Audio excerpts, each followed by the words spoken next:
This is my new metal cutting saw. Check this out. I've got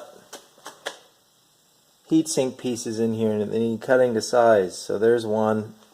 It's in the vise. It comes with a vise. I've got another piece of stock to extend the length. It's relatively short. And watch what this makes of it. You ready?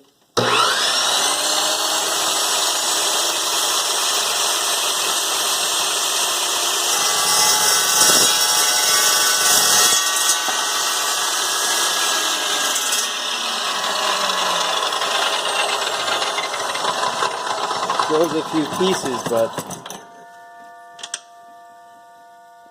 that's not bad, right? No more hacksawing. So there you go.